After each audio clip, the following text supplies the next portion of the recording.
Okay. And because of that, we have a very young panel here. We've got Champika Liana Ritchie, the first Sri Lankan woman to be editor of a daily newspaper in Sri Lanka. Champika has been the editor of the country's largest selling English daily, the Daily Mirror. Under her, the Daily Mirror became the first Sri Lankan newspaper to do round-the-clock breaking news on the web also. And 3 years into her editorship, she managed to double the circulation of the paper. Request all the panelists to please come up on stage as and when you hear your names. Champika. Thank you. Liana Ritchie.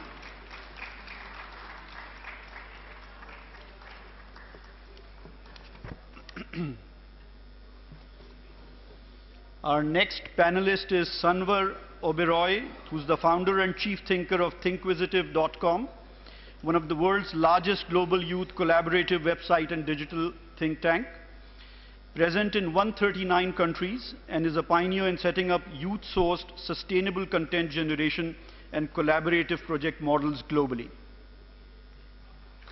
Sanvar Oberoi. We also have Nitish Shah,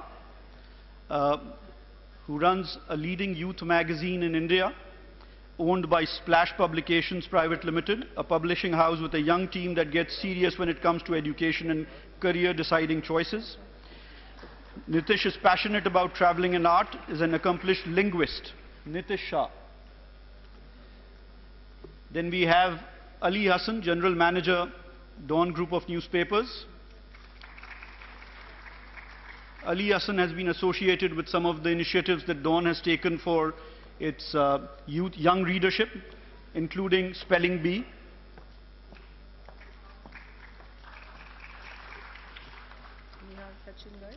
And finally, we have one of the book publishers from India, Sachin. Sachin Garg has a publication called The Grapevine. And all of you know the other Sachin very well, but this Sachin is equally enterprising.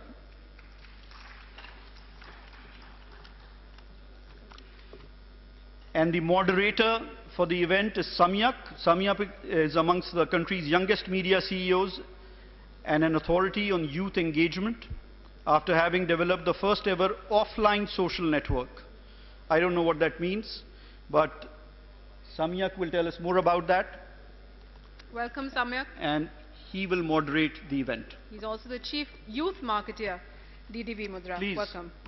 So George Bernard Shaw said youth is wasted on young, but we have some bright young people who beg to differ, right, Samyak? All yours. And the floor is yours, please. Good afternoon. It is encouraging to see all of you stand in line outside just to listen to us. So I hope we are worth your while. It's great to be in Pakistan. It was always a dream. And thank you all for your kind hospitality, Sarmad Bhai, Anurag, Batra, and the entire team. Anyways, on 1st January 1988, something happened. And whatever that happened resulted in a transformational change in the way those born in that year and after, it changed the way they consume, behave, think, dream, and most importantly, demand. Youngsters today are more empowered to ask and choose. But the question is it today's youth that is different, or is it the environment and influences that are factorial in the way they behave? It amuses me actually the way advertisers and marketers, many of you here, overcomplexify and overanalyze as if young people today have come from Mars. I think the reality is much different. We are no more different at the core than those who are now 70, many of you in the audience. When you were 24, I don't think we're any more different than you are. Anyways, to set the context of this discussion, let me briefly give you an insight into the daily media consumption habits of urban South Asians. Remember the word urban. 2 to 3 hours are spent on personal computers, about an hour on television, watching American soaps, and of course, perpetual connectivity on the smartphone. Now the question therefore is, where do newspapers figure in their life with all this social media and internet happening? Where do newspapers fit in their media consumption habits? But remember, this is only urban youth I spoke about, and mainly, of course, the A and B economic segment. I urge my panelists to also focus and consider those youngsters who are much larger in number, who are on the other side of the digital divide, whose main concern is not Facebook updates, but is their next meal or jobs. Are they the future consumers of traditional media? It's time for us to explore. I request my first panelist, Sanwar, to give his opening comments. Thank you, Samyat. Okay, in my opinion, you and I are the luckiest people in the world right now. When I say you and I mean the youth. Because never before in history of mankind has the youth or any generation been empowered with so much power to change things as what the present youth does. And that's a big power and that's a big responsibility that the youth has. I'll tell you a story. In 2011, when Time magazine was selecting its Person of the Year, every year Time magazine selects either US president or a CEO or something of that sort. For the first time, they chose someone who's not a person figure by itself. They chose a protester as the Time magazine Person of the Year. Because now, when someone wants to protest, a youth person wants to protest, they don't need to physically go outside the main building or the main district of the capital of the country. They can do it digitally. Using Twitter and using a lot more devices now, people can protest and they can gather masses from even more countries than they could have in person. When the Arab Spring occurred in 2011, it's quite odd, because never before would you have ever thought that a .com, Twitter in this case, could go ahead and overthrow a government. What happened in Egypt was primarily a lot based on what the youth was speaking on Twitter. And that's a lot of power that the youth has today, and that has to be used correctly. Because if you look at it in a way, the youth feels that they now control their destiny. They feel that now they can influence enough to go ahead and make a change, to go ahead and make a difference. Another thing, 84% of the Fortune 500 companies in the world today put the risk of their brand being damaged by social media or digital media or youth on digital media now as one of the top priority risks, which is massive. The question is, why are governments and why are companies so scared or so apprehensive of digital media? The point is because today, media by itself has changed.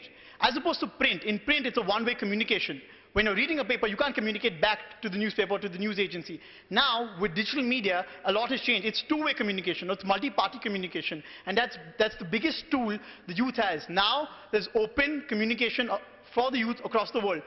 As part of my work, when I travel and when I speak to the youth, be it in Argentina or in Africa and Hong Kong, when I speak to 140 countries, there's one thing I've come to realize is that youth across the world, their topics and their problems may be very specific to their location.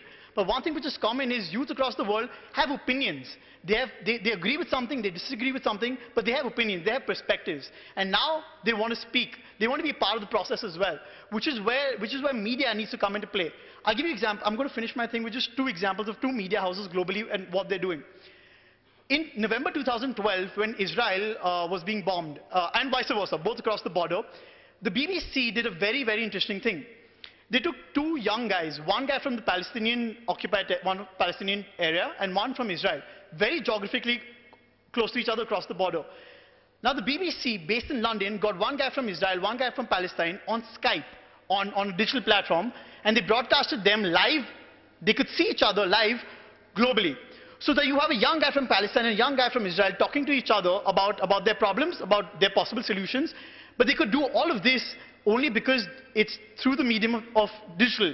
But you're still having traditional media using the power of digital together. As has been said in the two panels before us as well, and even Mr. Batra has said it, that you need to incorporate traditional media with new media, and that's how you make a business model a great thing.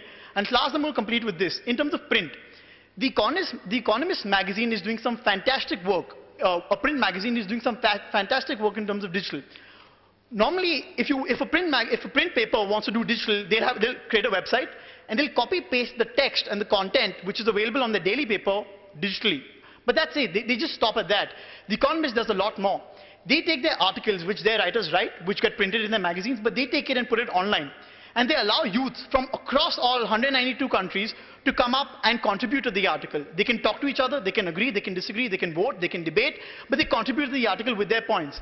Then the Economist, in the next issue, takes their content, their comments, and the things that they've said, and they make another article based on what they've said, and they publish that as well. So now, the Economist is allowing youth to create content for themselves and publish it in print. So now content is flowing digitally to print and vice versa. And that's how The Economist is building a really great model and empowering the youth by letting them speak and hearing their ideas. Thank you, Sanvar. Champika. Good afternoon, everybody. I hope everyone can hear me. Well, I'll take over from what Samyak said when he made this statement that he would like to know where newspapers figure in the lives of today's youth. Because I think I would like to delve on that because we have a success story in Sri Lanka. Our company publishes the only youth daily in the country, and the paper was started last year, and today it has become the second largest selling daily in the country. So I suppose, well, here's an example where some of the theories that youth today wouldn't read newspapers is, I suppose, is proven wrong. Youth, they are into newspapers. If you give the right product, right content, they would read. And this is exactly what we should do. We have to decide whether we would rejuvenate our thinking and give them what they want instead of giving the traditional content material. You know, we started this paper called Other today, an exclusive youth newspaper last year in March. When the management took the decision, there were a lot of protests because one section of the management and also those in the editorial, the editors of other newspapers in the same company, a section was of the opinion there's no point in starting a youth newspaper because the youngsters wouldn't read, they are into tablets and iPads, so no point giving them a newspaper. On the other hand, the editors of especially the editors of the local language daily, which we publish and which is the largest selling daily paper in the country, they were upset because they thought that the new paper would eat into their market. So there were a lot of divisions, but despite that, management went ahead and started this paper. And within 3 weeks, it's a local language paper in Sinhala. Within 3 weeks, it became the second largest daily in the country. You know, youth just related to the paper like nothing, and the circulation keeps on growing. Interestingly, for some reason that even I can't explain, along with that, the circulation of the daily general paper that we have, that also keeps on rising. And also, for the same reason, which proves that there's this market for youth which had not been exploited before, because although the new paper was started, it didn't affect the circulation of any of the other dailies in Sinhala. The circulation of other papers remained the same, except in our daily, which kept on growing. So this new paper was like, you know, embraced by the youth, and it's like a rage now. And the model that they followed was, they continue to follow is the model of Daily Mirror, which we kind of rejuvenated in 2007 when I became the editor, because by introducing round-the-clock news-breaking website, and then we went to the apps editions, the iPad edition, and then mobile breaking news and mobile editions. As a result of the changes that we made and cross-content methods that we use to promote print edition in the web and apps, and promote Twitter, Facebook in the paper by publishing Twitter comments, web comments, Facebook comments in the paper, which we do regularly. We have a regular Twitter page, we have a regular Facebook page. That way, we have built the Daily Mirror brand, and then which had finally resulted in the circulation revolution. So the point that I want to make here, I'm not running short of time, I suppose, that youth today is into newspapers. It's up to you to decide whether you're going to give them the right content or not. If you give the right content in any country, this model will work. I think in India, Times of India has, if I'm not mistaken, they have a paper. And it has worked in Sri Lanka as well. And if it has worked in Sri Lanka and India, definitely it will work in Pakistan as well. Thank you. Thank you, Champika. Nitish? Hi, good afternoon, everyone. I'm very glad that Champika brought this thing up because we have a very similar success story to share. A magazine got launched just a year and a half ago, and everyone told me, like, are you crazy? When so many magazines are closing down and so many newspapers are folding, is this the right time to come out with a youth magazine? And we said yes, because we studied the markets and we realized that what you need to do is you need to speak to the youth in their own language. So what we did is we have our motto is educate and entertain. And we mixed it together and we made it edutainment. So basically what we do is we talk about education and careers, which is serious stuff, and we balance it with entertainment and lifestyle and travel and fun things, and that is speaking the youth's language. So we have also realized, very similar to Champika, that yes, magazines, newspapers will run for the youth if you're giving them what they want to hear. And more than that, I mean, we are talking about multi-channel multi-channel delivery options, platforms. Like we are into print, we are into social media, we are on digital platforms, we are on the phone. So we are offering our content on so many different platforms, and it's growing. And secondly, we've also realized that people in smaller cities, in tier 2, tier 3 cities, they are more hungry for this knowledge. Like, because we are from Bombay and Delhi, we may feel, okay, kids are smart, they know everything, they know what they want. But people in smaller towns, they are hungry for this information. And I'm very proud to say that we get calls from small cities like Panipat and Trichy in India, and they want to partner with our magazine and they want to send us stories. So it has been very encouraging the last 1.5 years. And then moving on to social media, like everyone has said, we cannot undermine that. Definitely, it is a huge space with 2.2 billion people in the world using mobile phones. So they have become like an extension of our bodies, especially the youth. They're constantly on their phones. They're hosting multiple conversations. They're talking to their friends. They're being with family. So there is so much that is happening. So in this space, in this noise, how do you cut out yourself from the rest? How do you get heard? And that is what we've been constantly trying to devise as a strategy for our magazine. And yes, we've come up with some very interesting, thoughts which we can share with you. I'm just going to take like 3-4 points which would really help if anybody is looking out to target to the youth. We did an initiative called JEB. It's called a Junior Editorial Board. So what we did last year is we wrote to about 30-40 schools and colleges in Bombay. We sent out invitation letters, and students sent in their application to be a part of the editorial board. And then we shortlisted students. We had them in our office for a month. We trained them. They wrote articles. So they decided whom do they want to feature, which are the stories they want to cover. And they were the entire part of the whole editorial for an anniversary issue. And then we had a very, very huge success. And this was a very good model because it was from the youth, by the youth, and to the youth. So basically, it has really worked, this model, because we are speaking the same language as them. Also, you have to be real. Most important is that. See, today, what the youth feel is that what is given in a magazine or a paper, it can be bought. It is printed, it's an ad, so it is something that they wish to communicate. But social media is something where they have their own views. So if a product is being launched, people will write their feedbacks, they will share their ideas and opinions. And a brand can be made or it can be broken based on that. So because of this huge social media following, we've realized that advertisers need to pay attention on that. You need to get your product right on social media and make sure that, because that is the media the youth are trusting today. So that is one thing. And secondly, most important is merchandising your brand. That is something now that we are opting to do, because if everybody knows companies like Playboy, then there's something called Esquire Homes, then Better Homes and Gardens. What they have done is they've gone beyond the magazine, beyond the newspapers. They've actually made merchandising products which are selling, and people are buying them and they're consuming them at a very high rate.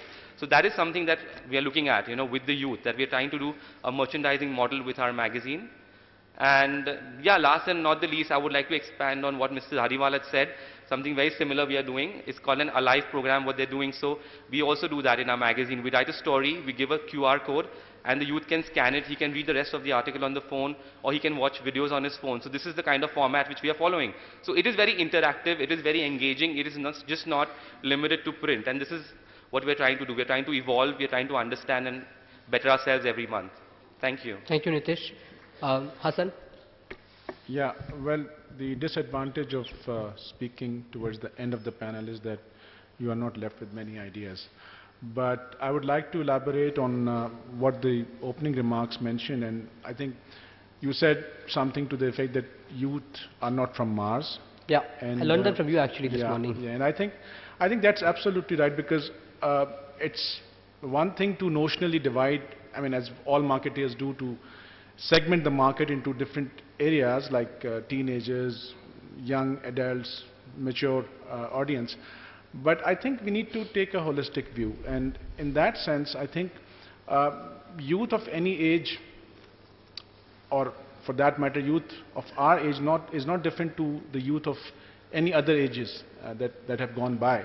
So the point I'm trying to make here is that if you look at the surveys done recently, I think One survey that comes to my mind was done by AC Nielsen.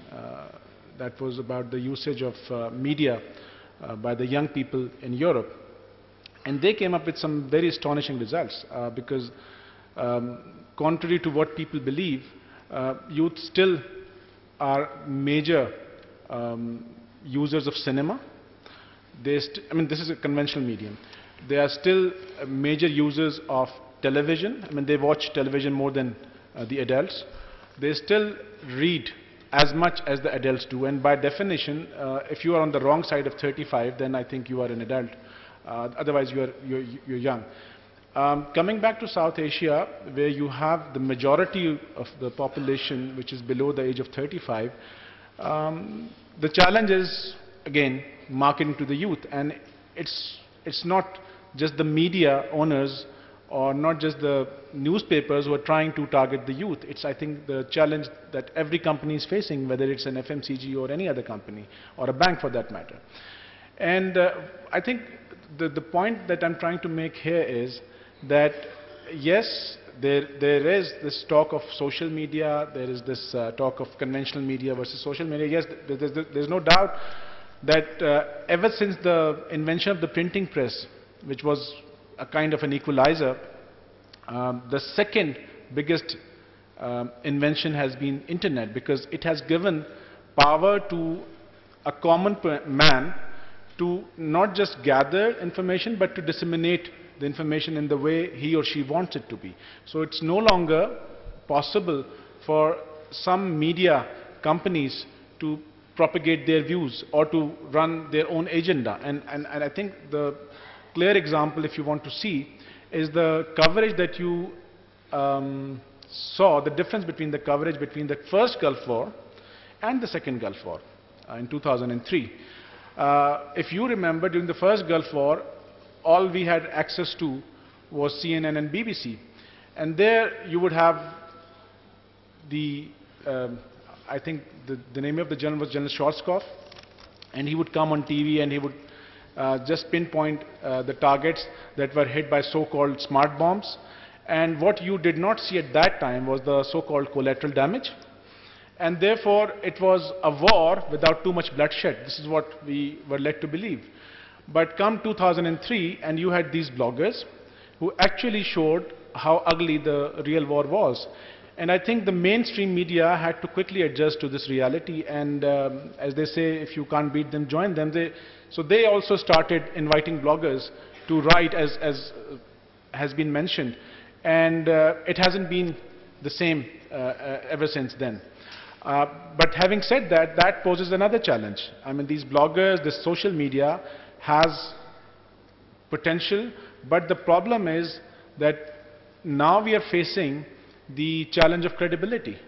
So again, I think we are turning back to the mainstream media to find some credible news items, because you don't know who's saying what.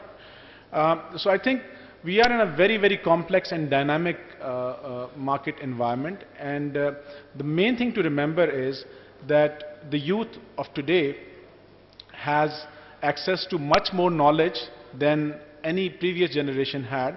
However, the challenge today is not access to information. The challenge today is how to sift through this, I would say, garbage of information and make sense out of it.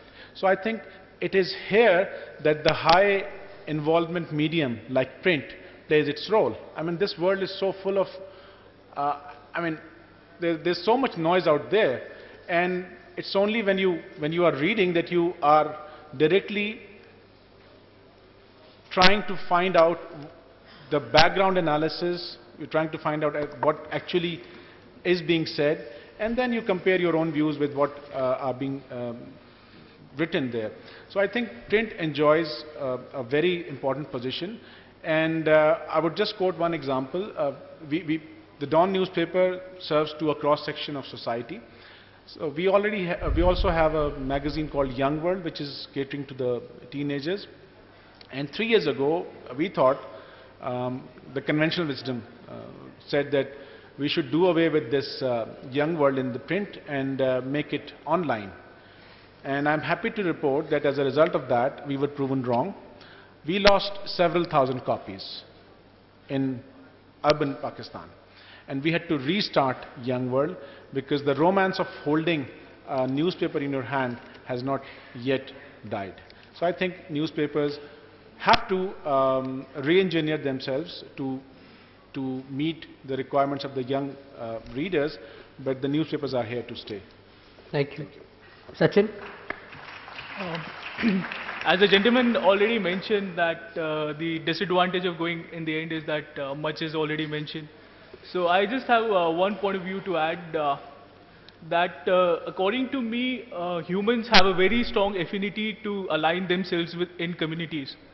You know, long back, I think that's how religions came up, that people said that we'd form a community and we'll follow certain customs and we'd call ourselves Hindu or Muslims.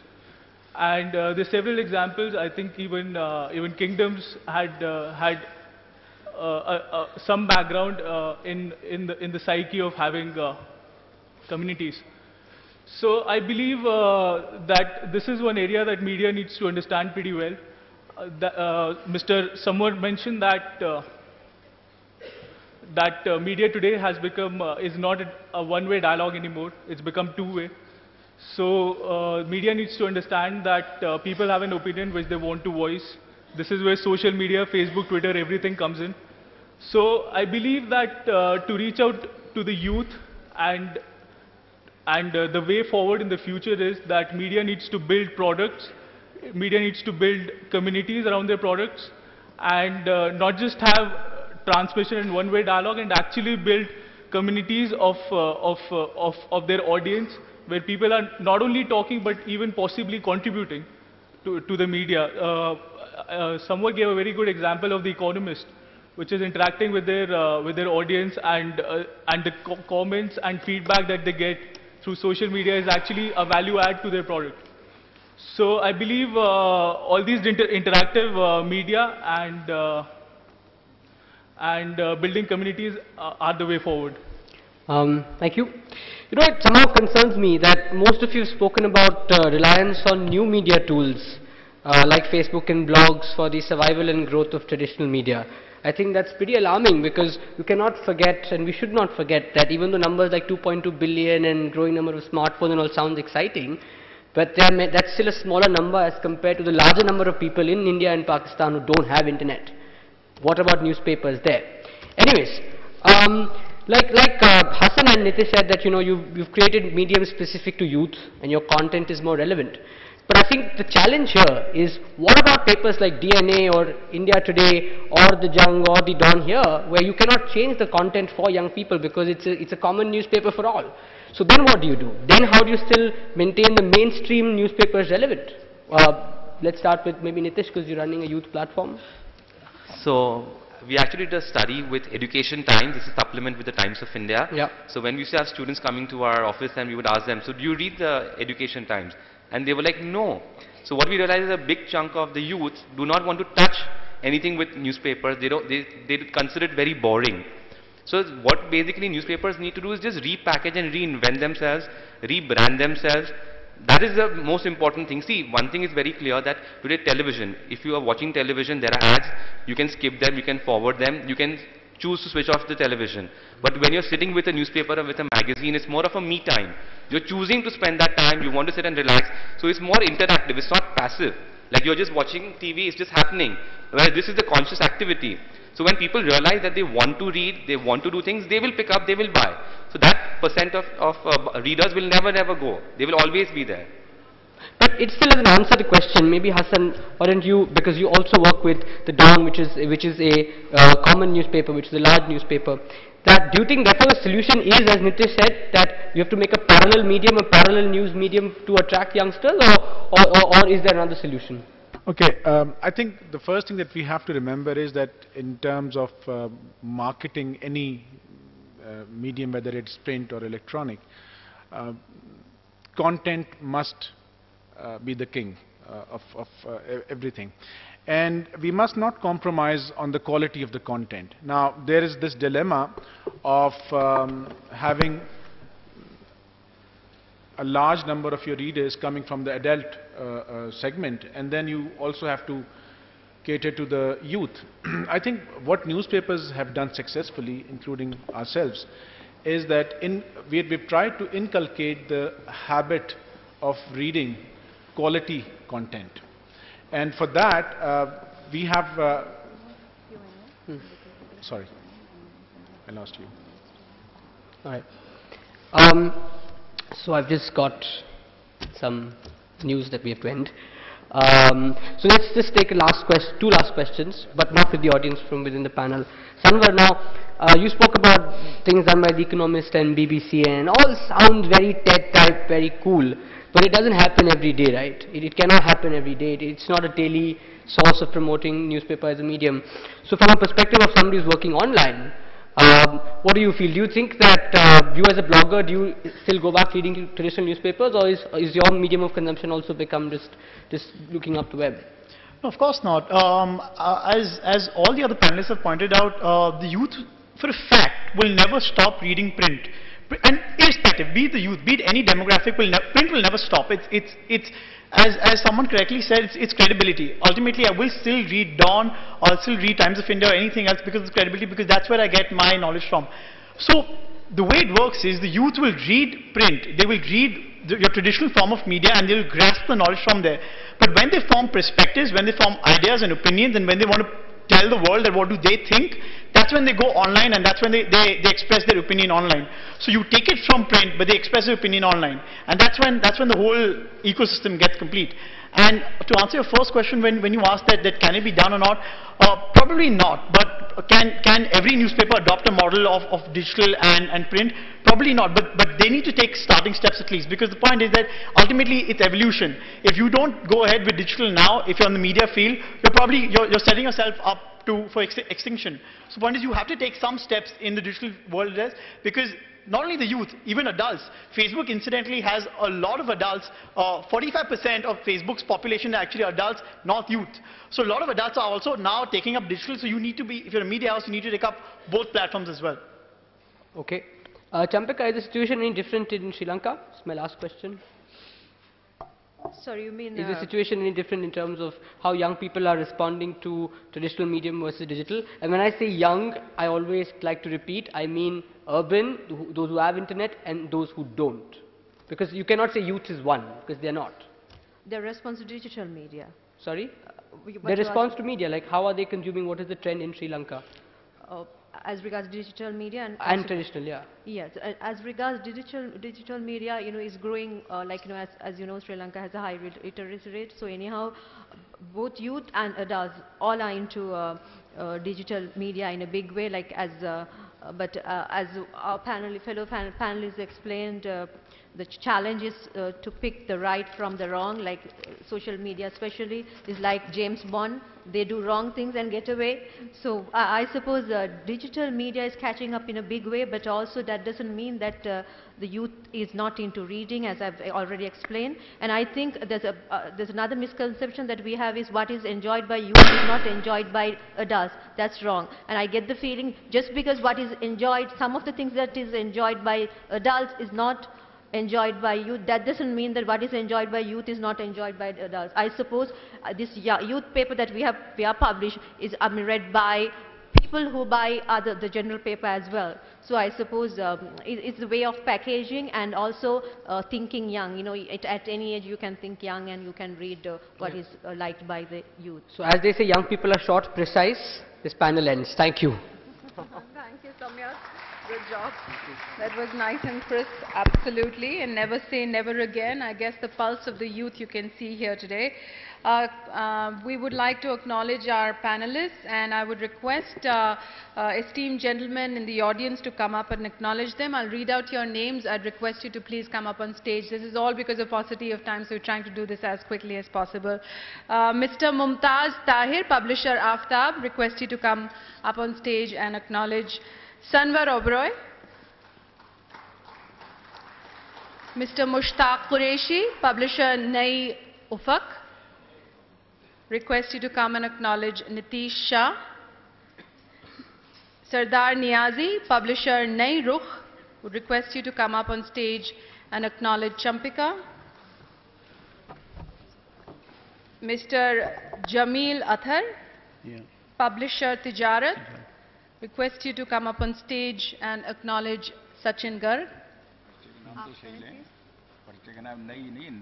Nay. Nay Ufak. Maafi.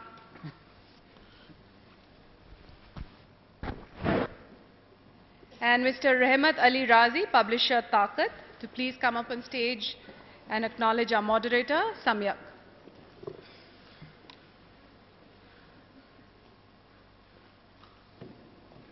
I guess we can all give them a quick round of applause, all of them together. They've put up a pretty decent panel.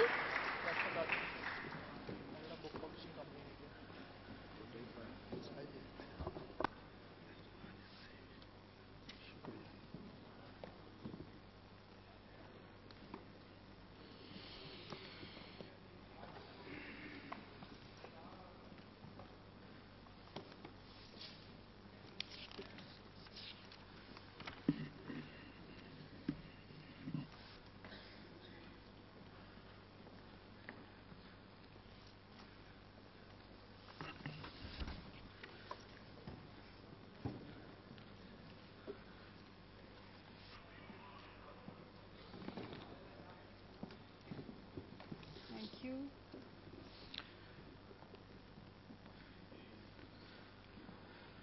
Thank you.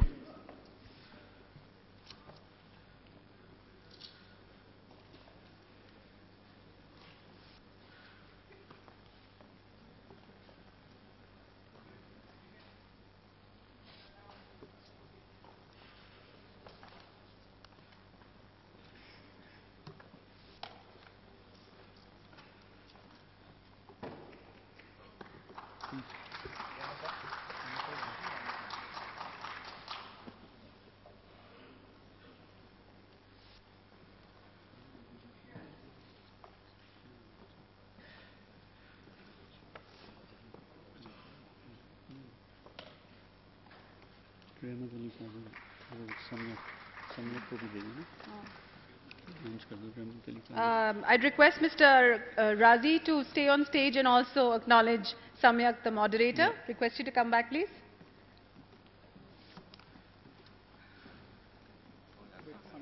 इनको भी आप please hand over करें.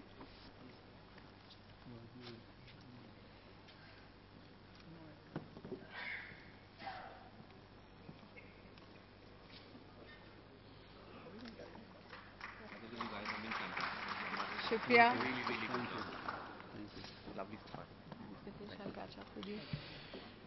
Thank you all very, very much. We again are fighting against time, but we have very vibrant panel again next as far as our regional panel goes, and we did not want to scrap that. Yes, so we're going ahead with it. We have a very quick session because the Prime Minister is coming in very shortly. So we'll have a quick session for your eyes only, the regional panel. Our regional newspapers better equipped to stave off threats from other media, learning from each other's models, both at the state level and national level in the South Asian region. What lessons can be learned from regional newspapers in terms of business models? All right, and I'll call out the panelists' names and their designations. Request you all to please take your place here on the stage as and when you hear your name being called out.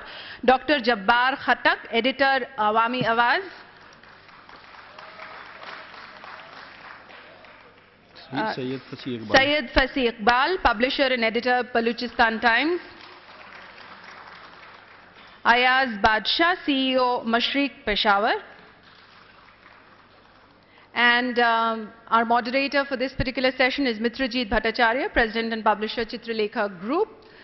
Mitrajit, a request that we will need to make this really crisp and tight because the PM is going to be here at exactly another 20 minutes from now.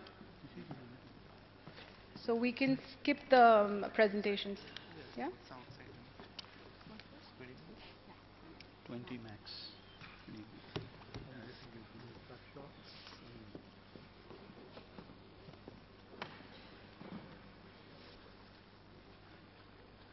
Good afternoon, friends. We have a packed house. Not for this panel, I'm quite sure. Okay. I take some examples from Indian regional language print media, and I'm sure we will try to see how far of those examples are applicable to the Pakistani market. We have 89% of readership which is contributed by regional newspapers in India, where 11% is contributed by the English. Whereas 60% of the advertising revenues are garnered by the regional press, including Hindi, and 40% by English. So I think if you really look at it, readership is all with the regional press, but the money is still with the English press, but it's gaining leaps and bounds with every year, with the regional media being very, very active, actively promoting with buoyancy in literacy, particularly in the Hindi heartland, and also launching new editions. The regional press has really garnered a lot of market share in the past 4 or 5 years. In fact, of the top 10 largest read newspapers in India, only one, which is Times of India, is in English language, which I think quite tells the story. Of that, 5 are Hindi and 4 are in other Indian language. So I think that sets the floor, and I would just ask the panelists to share a few words in the opening, as an opening statement, and then maybe we can have a Q&A. Thank you very much.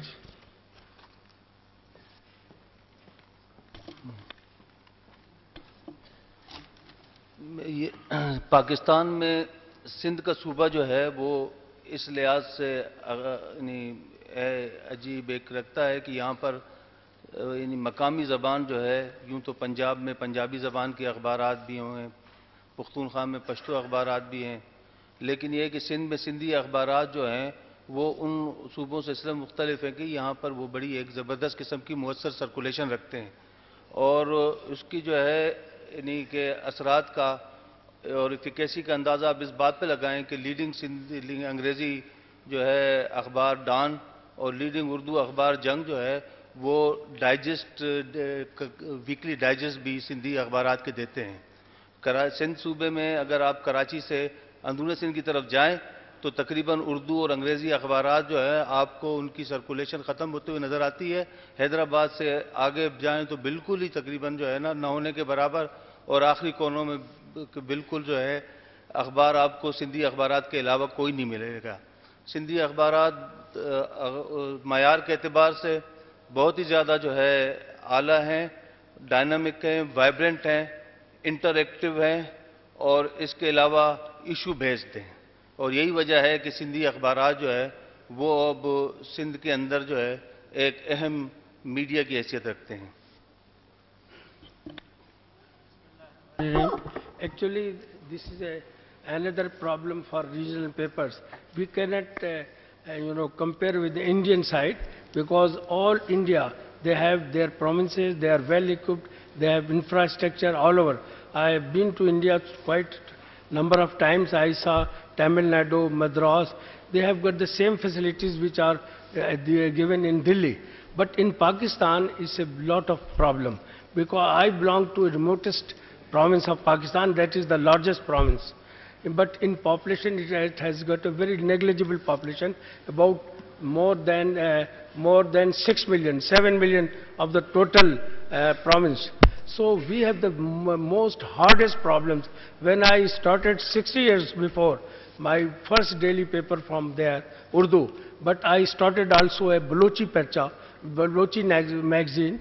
It was fortnightly Zamana Balochi, and it was vastly circulated in the Gulf and Balochistan. So we have also strong language presence.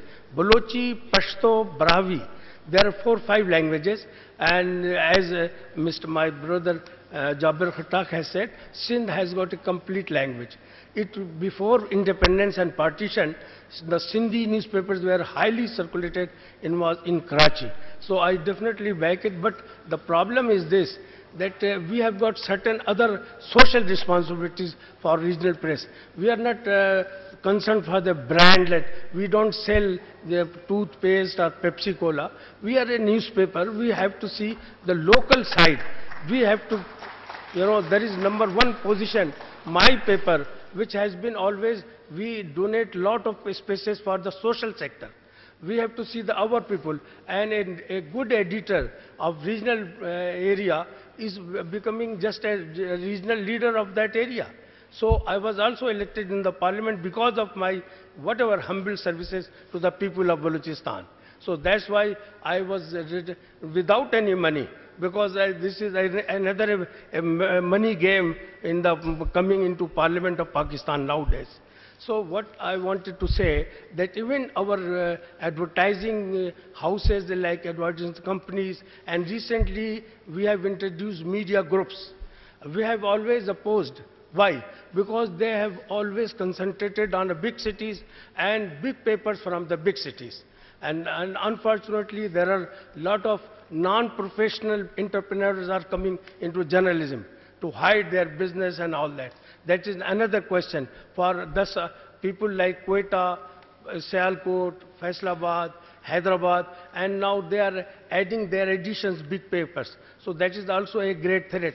And because of the market share, what you used to get from 50s, 60s, 70s, and now we have completely abolished because they have changed, they have shifted to the region, big papers of the big cities. I don't say big papers, big paper, a national paper is defined. If I belong to Quetta, I say my paper is also national. It is not, because that is just a definition they have coined out, that only big cities have got national stature and all other are regional. So we are having 2-3 fronts because of the advertising group.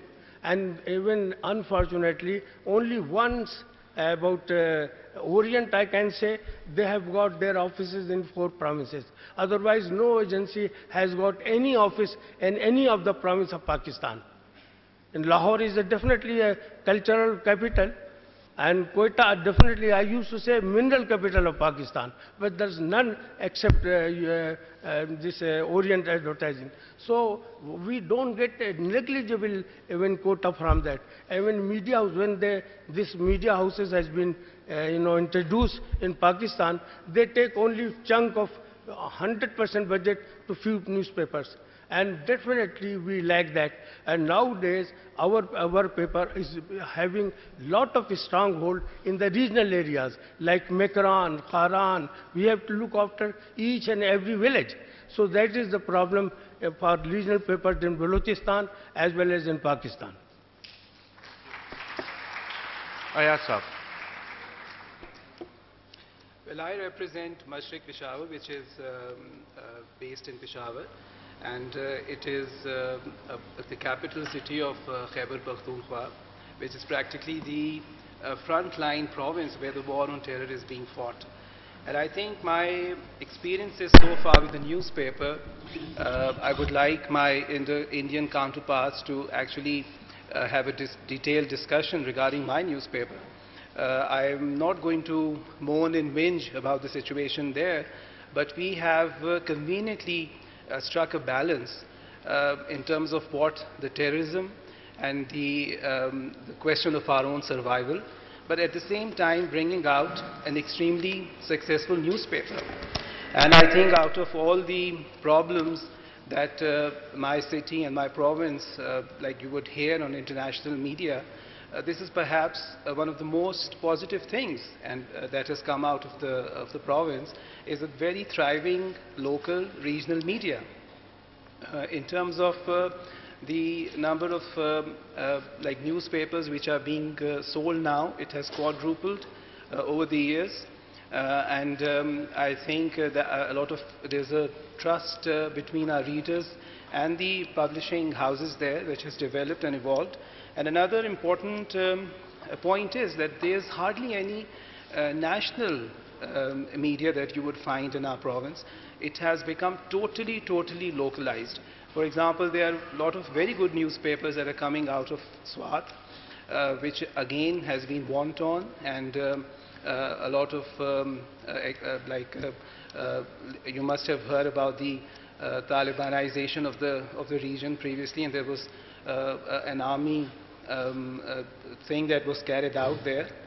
At the same time, there's a lot of contradictions that we face on day-to-day basis, but I think we have ourselves come out of all those problems. There's this not just a very conventional society there, but a very intolerant society as well. Like, you cannot do a story even if you know someone there, and that could just perhaps hit the wrong chord there, you know. It could harm their sensibilities. So we have to be careful regarding that. We have to be extremely careful as to how to perhaps get this balancing thing going on between the government, the army, and the Talibans there. So in all these dichotomies and in all these ironies, we are bringing out a thriving press, which is very heartening. We are not just only relying on the government's advertisement. The circulation figures, since they have improved, and at the same time we have cut down on the costs. So it is, I think it's very healthy, and it's something very interesting if you want to know about it. You have touched upon a very important point. That was my next question, starting from Jabbar Sahab. That what is the revenue model for regional newspapers today? How much are you dependent on the circulation revenues? How much on advertising revenues? Within advertising revenues, how much is government and social sector and private sector? So if you could just throw some light on that. Unfortunately,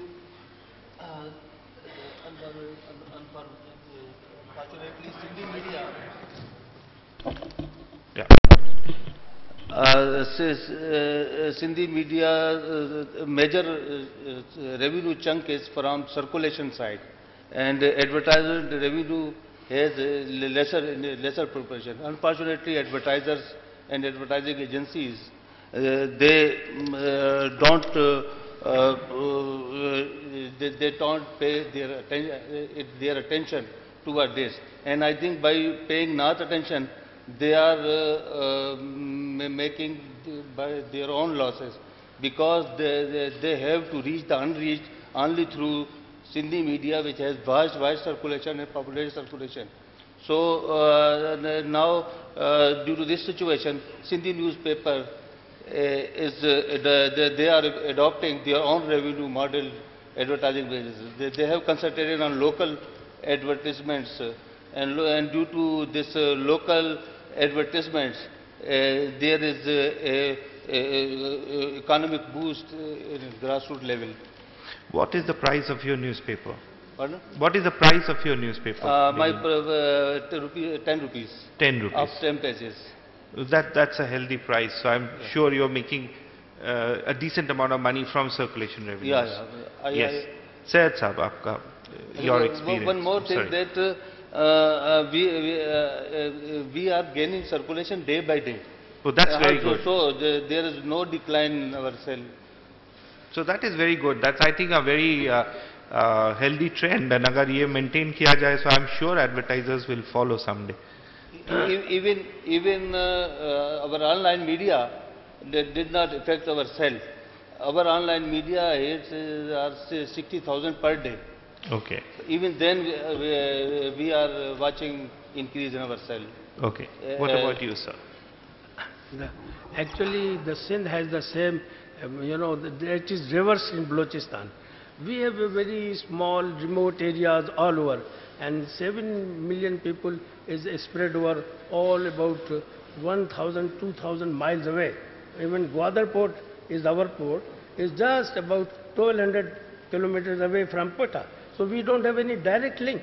We have to send through Karachi. So lot of problems for giving newspapers to those areas. But still, we are very happy, but because we don't have any commercial background in Balochistan, we don't have any industry. We have got some in just in Karachi, because it has got a hub industrial estate.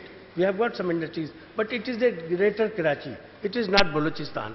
Although they do business in a hub, it is about 18 kilometers from Karachi. So they get lot of benefits from tax redemption and all that because of being in Balochistan, but they don't advertise a single thing, single inch in Balochistan. That's why I have complained against my national advertising media houses and agencies, except few agencies.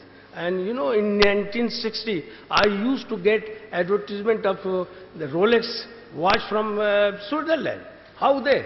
Because lot of senior, you know, these chieftains and all that, they had a lot of market in Balochistan about getting, you know, these big watches and very costly watches. So nowadays, it has been completely changed. We depend only on federal government, and our government is a new government because in 1970 our promise came into being. So we don't have any provincial, very small chunk. And now, as my friend Javed Jabbar has said, after the introduction of RPPO, everybody has got a declaration. So senior and genuine and serious newspapers, they are facing a lot of problem financially. And because it is a lot of, you know, far off with, you know, Lahore, Karachi, as my friend has said, Peshawar, actually they don't have any edition. But in my area, some national papers have also got editions. And that is another problem. They get our staff, and we try to train staff from the nursery to the university. Our newspaper, we have given a lot of journalists to the national media, even to electronic media. So they are trained in our, you know, papers, smaller papers, and when the senior papers like big cities, like Jang, and so many, even that Dunia is coming, so many other non-professional journalists, you know, entrepreneurs you know what? in the press. I think they are coming. I'm really so sorry. this is We'll the have to problem. probably cut this short because Okay. the Prime Minister has arrived and we'll have to probably, I'm extremely sorry about this, but we Okay. will acknowledge you and felicitate you post this. We always complained about we never discuss seriously about Niger. So thank you very much, sir. We will listen to you later as well. Not a problem about The that. Honorable Prime Minister of Pakistan has arrived. Request you all to remain seated. And as soon as he is seated, we will start with our national anthem of Pakistan.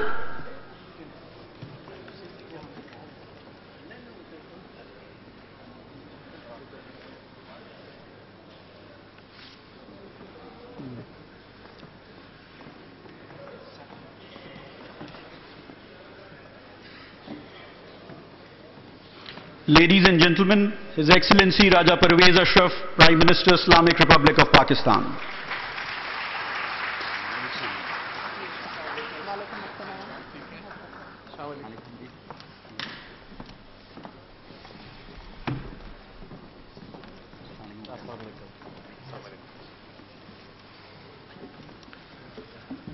Thank you, sir. It's an honor to be in your country. Of course, we've been welcomed very well, and your hospitality we are very grateful for. I request everybody to please stand up for the national anthem.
A very warm welcome to the Prime Minister and the Information Minister Qamar Zaman Kaira Sahab. We will begin this session with tilawat from the Holy Quran. May I request Mr. Mumtaz Tahir to please come to the stage and recite from the Holy Quran.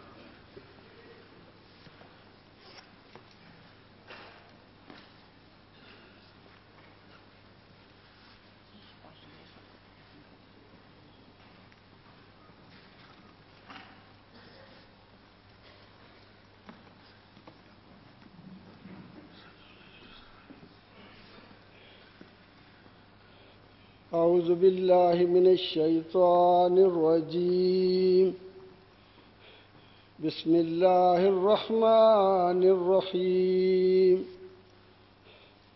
تبارك الذي بيده الملك وهو على كل شيء قدير الذي خلق الموت والحياة ليبلوكم أيكم أحسن عملا وهو العزيز الغفور الذي خلق 7 سماوات طباقا ما ترى في خلق الرحمن من تفاوت فارجع البصر هل ترى من فطور ثم ارجع البصر كرتين ينقلب إليك البصر خاسئا وهو حسير ولقد زينا السماء الدنيا بمصابيح وجعلناها رجوما للشياطين وأعتدنا لهم عذاب السعير صدق الله مولانا العلي العظيم.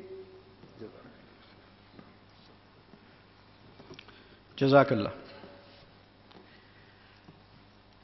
May I invite Mr. Sarmad Ali, President APNS, to please come to the rostrum and welcome our distinguished guests. Mr. Sarmad Ali.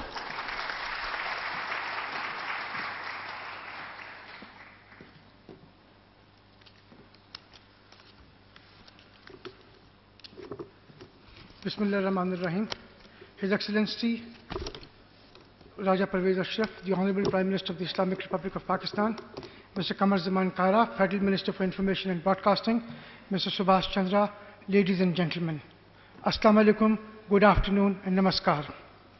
It is an honor to welcome the Prime Minister of Pakistan to the South Asia Media Summit 2013.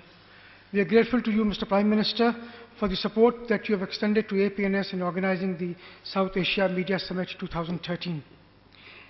Without the support of the Ministry of Information and Broadcasting, and particularly Mr. Qamar Zaman Kara, the Federal Minister for Information and Broadcasting, this conference would not have been possible. Thank you, sir, and thank you, Mr. Kara, for turning our dream into a reality.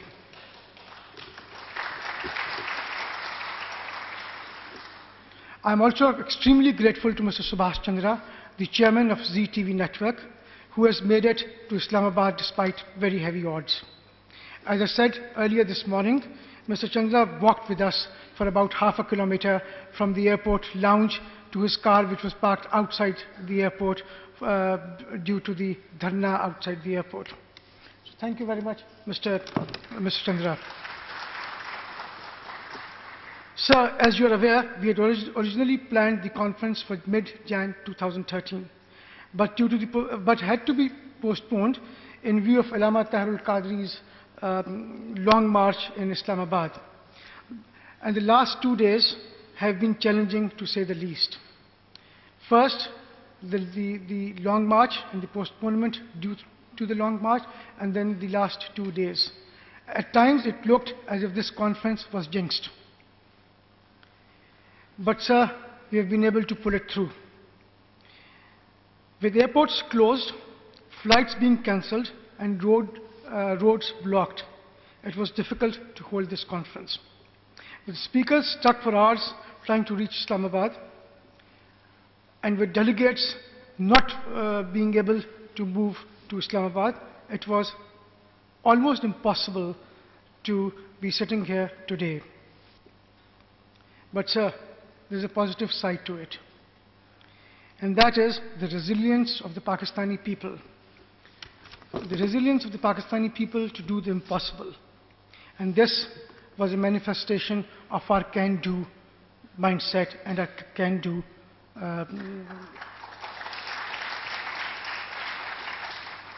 approach. The media industry, sir, is changing at a speed which is faster than any other industry in the world. It is imperative for the newspapers, which are an integral part of the media industry, to keep pace with these changes.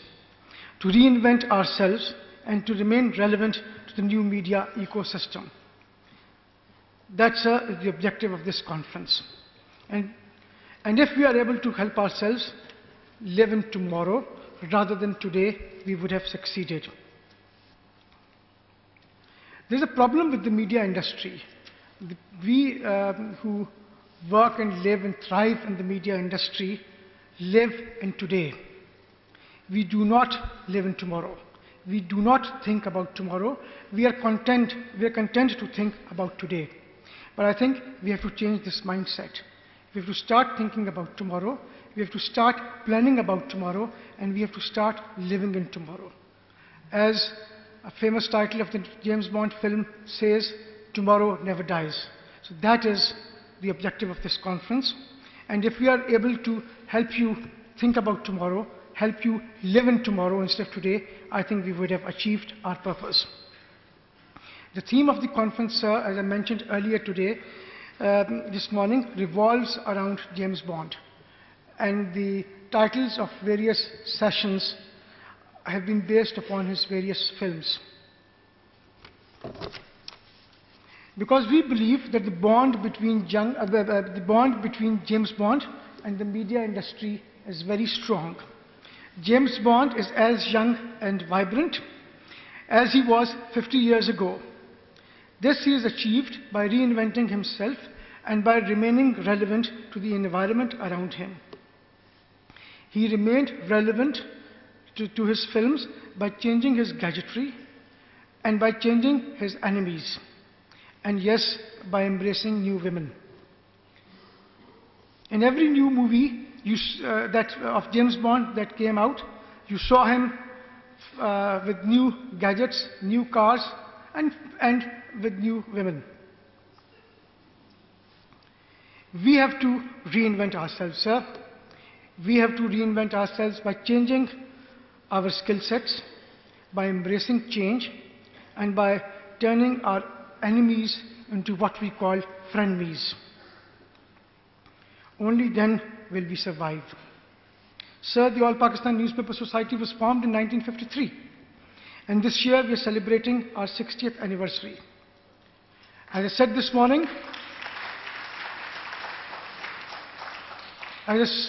morning, we are looking forward to celebrating our 75th and perhaps also our 100th anniversary in the years to come. And we intend to do so by reinventing ourselves, by making ourselves relevant to times to come. So in the course of 24 hours, a consumer consumes a host of media. In the morning, perhaps he reads newspapers. He listens to radio while he's driving to office or back from office to home. He browses the internet in the afternoon or perhaps late evening. He watches television in the evenings. Our challenge, sir, is to keep the newspapers a part of that 24-hour media consumption cycle of a media consumer. This conference, we hope, will help us meet the challenges, this challenge in particular, as well as to keep us, find ways for us to reinvent ourselves. We have speakers from Pakistan, we have speakers from India, and we have speakers from Sri Lanka. The speakers will share their knowledge with the participants over the next 2 days and enable us to learn from their experiences, the experiences of other markets, the experiences of other professions, and the experiences of entrepreneurs. This exchange of ideas and best practices will provide us with the fuel to change and reinvent ourselves. So the first South Asia Media Conference is being held in Pakistan. However, we intend to make this an annual event across the entire South Asian region. We hope to take this conference beyond the borders of Pakistan, to Sri Lanka, to India, to Bangladesh, and to Bhutan. I seek the help and cooperation of my colleagues from India and Sri Lanka who have joined us here today to make this a reality. Ladies and gentlemen, I hope you have enjoyed and learned from the sessions of this morning and afternoon. And I'm sure you will be immensely benefiting from this session today.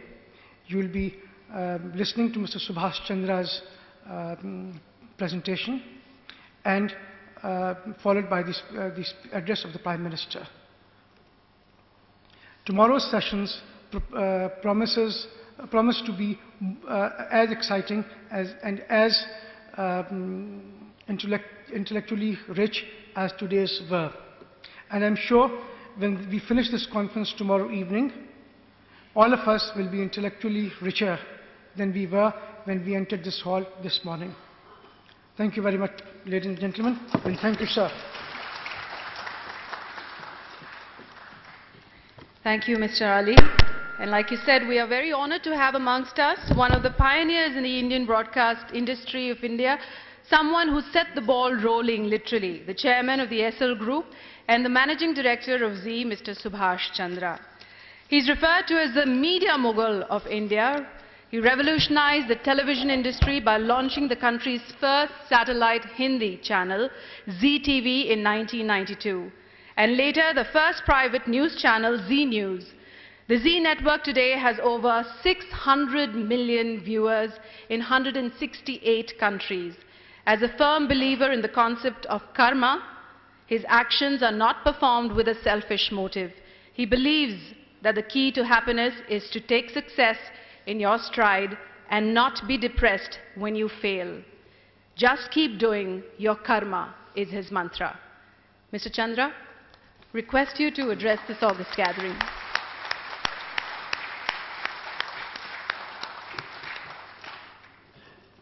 Thank you very much. Honorable Prime Minister of Pakistan, Honorable Minister of Information and Broadcasting of Pakistan, Sharmad Ali Bhai, Anurag Batra, my seniors and colleagues from the media industry of all SAARC countries, from Pakistan, from Sri Lanka, and from India, the ladies and gentlemen present from other industry and advertising fraternity, thank you very much for having me here this evening. Though I know that Sharmad Bhai and Anurag Batra has given me 4 topics, Prime Minister, and they have given me 15 minutes to complete them. But I'll try my best. But only thing I would say, Sharmad Bhai, that your Bond picture says, tomorrow never dies. But your first question to me was, or is, that making of tomorrow's media icons. If we have to make tomorrow's media icons, I would like to change this, tomorrow never dies, to tomorrow never comes.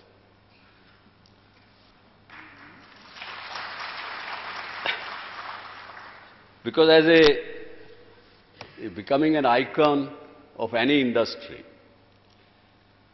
you have to be first a very strong entrepreneur,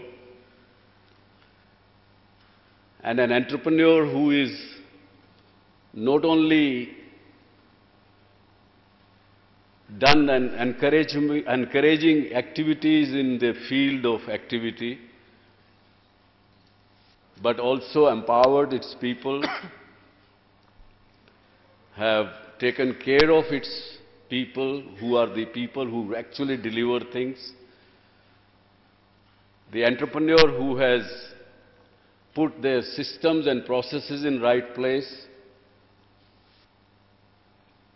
Then also, as I said, that if you don't do things of today itself, and don't believe that tomorrow never comes, then you will be left behind. I don't think there will be much room to become an icon.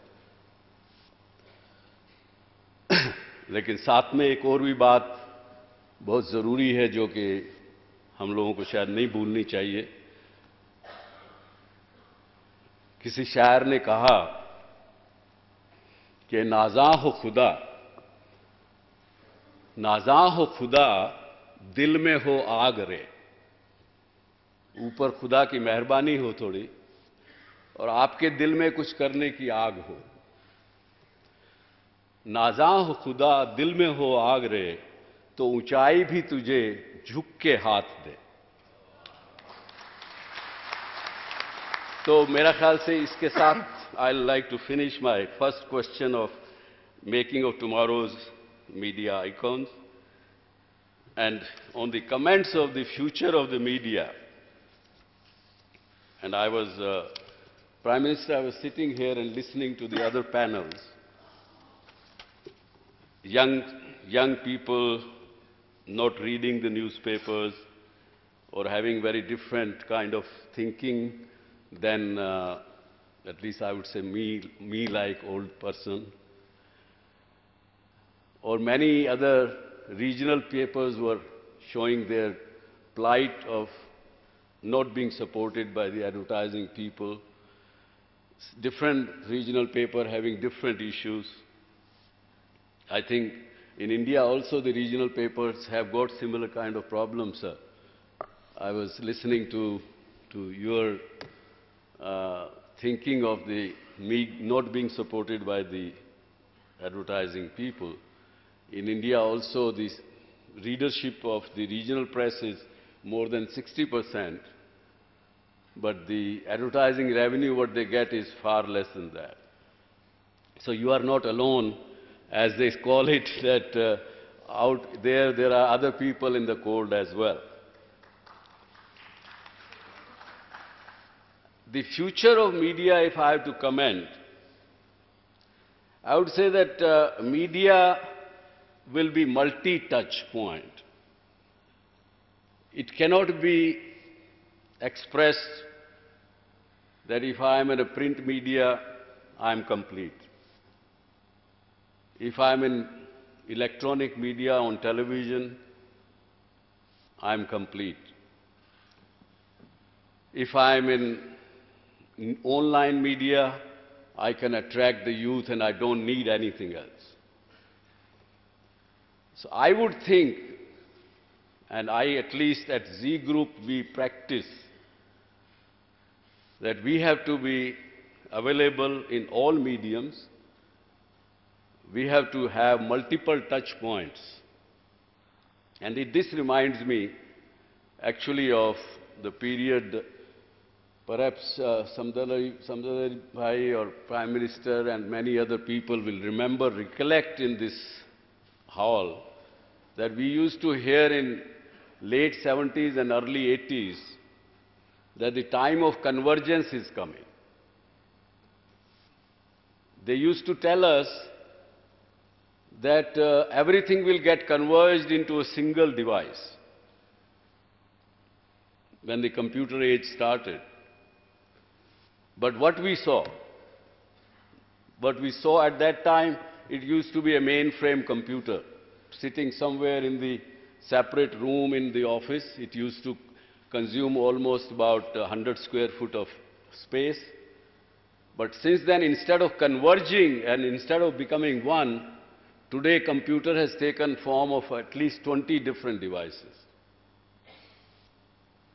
So similarly, my belief is that the new media, the old media, the big screen at home, the mobile smart devices into the hands, all kind of devices will have its own touch point, its own timing.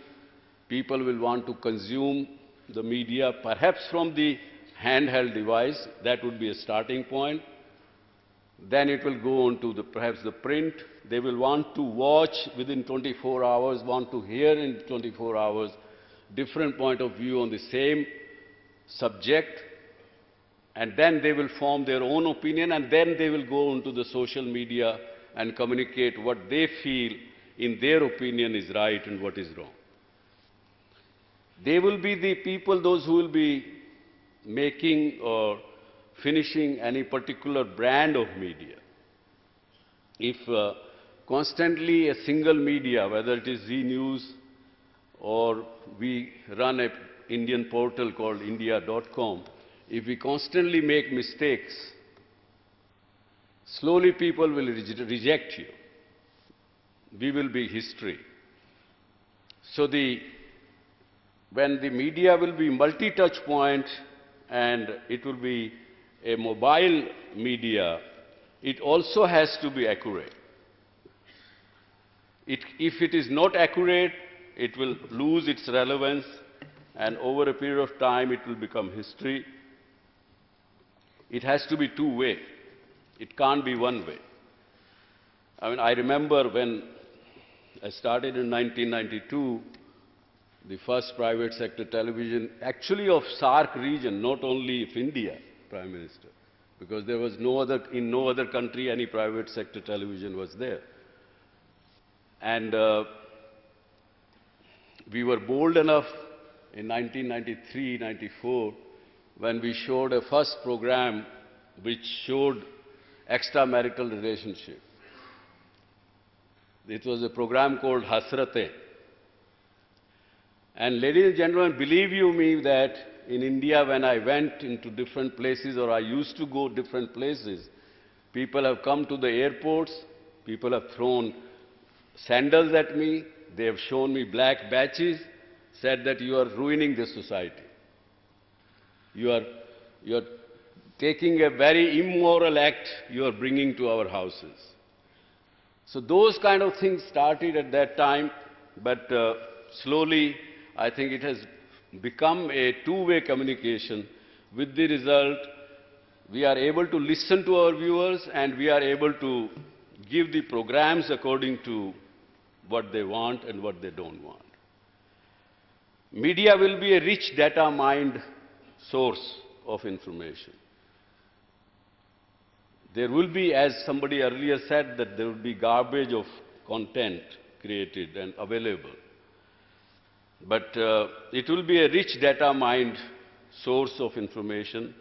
That's very clear. It will not be a static data in any manner.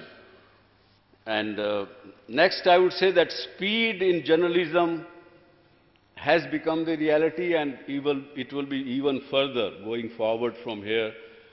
The speed will be a very essential part of the success of a medium. Of course, the people, those who can be speed with accuracy, will be the winners. Because if you will lose accuracy in terms of creating, because of creating the speed, you will eventually again lose out. And you have to remain relevant. I mean, when Mr. Garg was talking about that the youth will be taking content which is liked by them. You speak the language of the youth. I would say speak the language of relevance. If you are relevant to me, to my purpose of existence, my business, my family, my society, I will consume you. If you are not relevant to me, then I think I will pass to the next medium.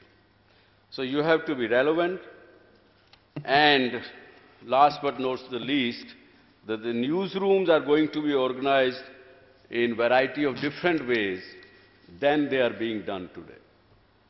Certainly they will not be in the form and manner in which today we man our newsroom, we organize our newsrooms. It has to be very dynamic.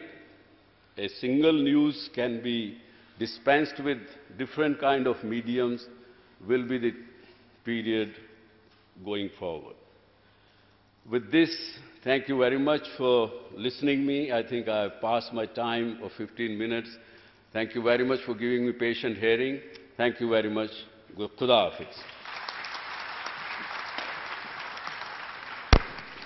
Thank you, Subhash Chandraji. That was very enriching. May I now call upon His Excellency Raja Parvez Ashraf, Prime Minister, Islamic Republic of Pakistan, to please come and address the audience. His Excellency Raja Parvez Ashraf.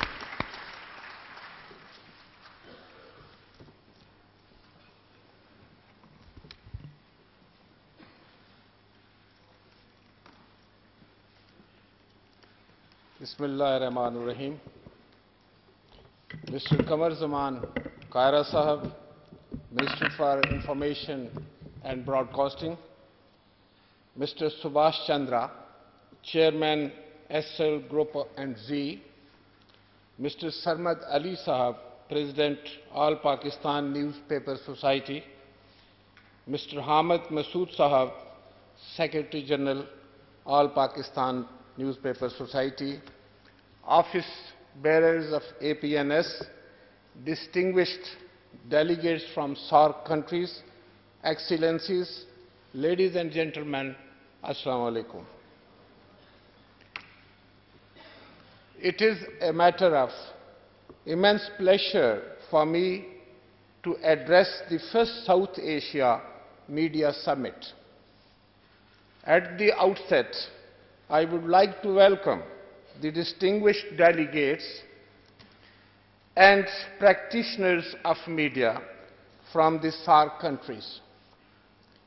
Let me also take this opportunity to compliment All Pakistan Newspaper Society for organizing this conference. Ever since the digital revolution swept, there has been a debate on whether print media will be able to remain competitive and relevant in a world where news is disseminated instantaneously. I believe that this mood is of enormous importance. The selection of the summit's theme, the role of newspapers in an evolving media ecosystem, is apt, as it has afforded a unique opportunity to the icons of media to share their ideas and experiences and related challenges. Ladies and gentlemen, globalization has woven different regions and continents of the world in a global village. We have far greater stakes in our collective well-being than was the case in the past. Being integrated regionally as well as globally is not a matter of choice, but of necessity. Globalization of thought and culture has altered the way we look at the world around us. Ladies and gentlemen, being opinion makers, you are better positioned to remove misunderstandings and help build an atmosphere of peace and friendship among the countries of the SAARC region. What our region direly needs is peace and economic development. Unresolved political disputes are undermining the potential of region to emerge as a robust economic grouping. Heavy responsibility rests on the shoulders of leadership of the region to show statesmanship, vision, and courage to resolve the differences. Ladies and gentlemen, Pakistan attaches great importance to SAARC and has fervently supported the principles and objectives of its charter. We believe that SAARC has a great potential to become a model of regional cooperation. We have played our role in this regard and are ready to go to the extra mile.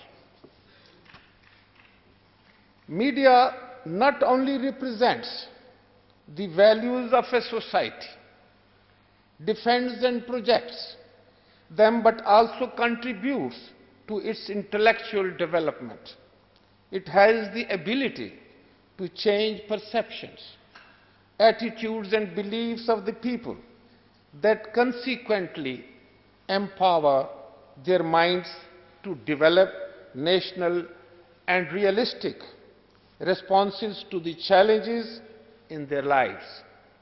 Media has become a soft power with the potential to embrace all aspects of the lives of the nations. Ladies and gentlemen, media is a bulwark of fundamental rights and human liberties and acts as a watchdog against any excesses by the government. It should, however, remain within the bounds of moral and professional ethics, respect social values, and adhere to the regulatory mechanism in place, lest it encourages chaos in the society. Media can enjoy its freedom only in a democratic dispensation, and democracy can flourish in an environment where media enjoys independence. They are indispensable as well as integral with each other. Pakistan People's Party has an abiding commitment to freedom of expression. The process of facilitating media in Pakistan started during the first government of Shaheed Mohtarama Benazir Bhutto, when the system of news print quota, which was used as a ploy to gag the media, was done away with. The present Pakistan People's Party government, immediately after taking over, annulled the black laws promulgated by the outgoing dictator designed to curb media freedom. Ladies and gentlemen, media enjoys complete freedom in Pakistan and is contributing to the strengthening of democracy in the country. I would like to assure this distinguished gathering that the present democratic government would continue to protect media freedom and facilitate it in every possible manner. In the end, I must place on record that you have a memorable stay in Pakistan and take back pleasant memories. I also thank All Pakistan Newspaper Society for giving me an opportunity to speak to this distinguished audience. I thank you. Pakistan Paindawar.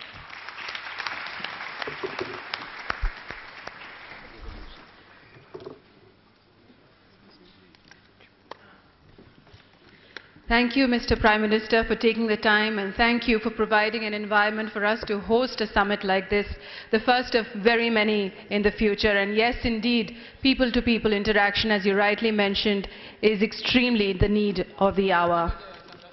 I would also like to thank Mr. Kamar Zaman Khaira, the Information Minister, Mr. Subhash Chandra, of course, Mr. Masood Hamid, and Mr. Sarmad Ali.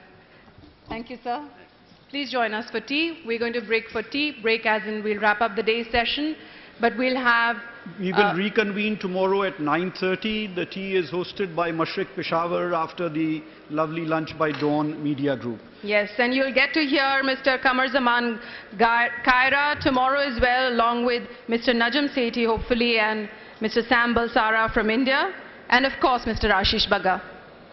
And may I add that the regional committee discussion, the regional panel discussion will continue tomorrow when we reconvene in the morning.